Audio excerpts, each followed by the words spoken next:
Привет! Сегодня мы научимся рассказывать о себе и о своей семье, а также мы будем учить род имен существительных в русском языке.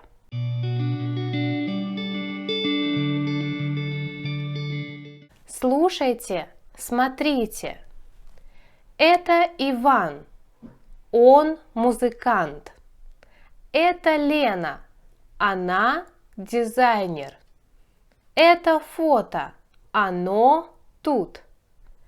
Он, она, оно. В русском языке есть род имен существительных. Есть мужской род он, женский род она и средний род оно. Как определить род имени существительного?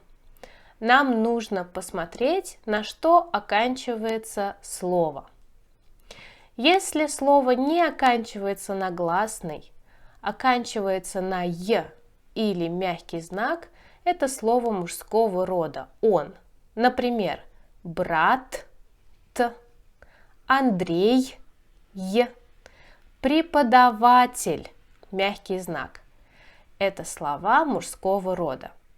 Если слова оканчиваются на «а», «я» и «я», мягкий знак, эти слова женского рода. Например, мама – это она, семья, я – это она, Россия, ия – это она, площадь, мягкий знак, площадь – это она.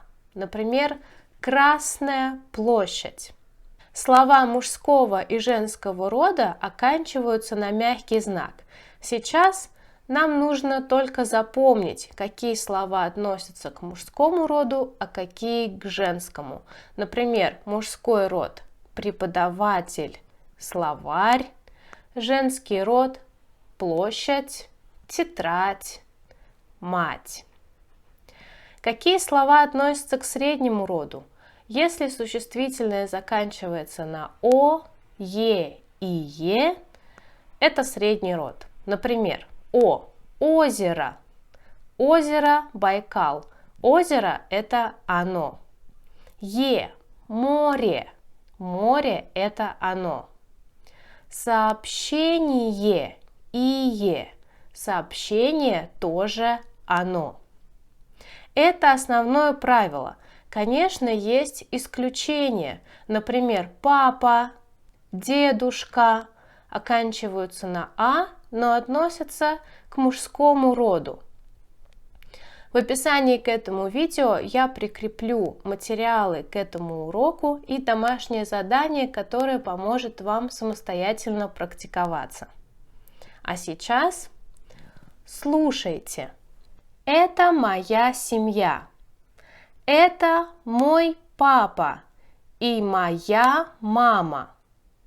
Тут мое фото. Мой папа, моя мама, мое фото. Мой, моя, мое. Почему? Папа, он, мой папа.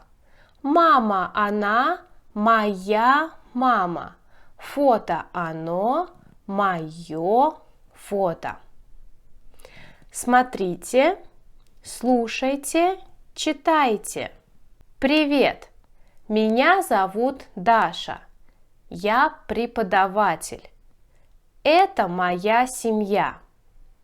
Здесь мой папа. Его зовут Сергей. Он таксист. Это моя мама. Ее зовут Ирина. Она пенсионерка.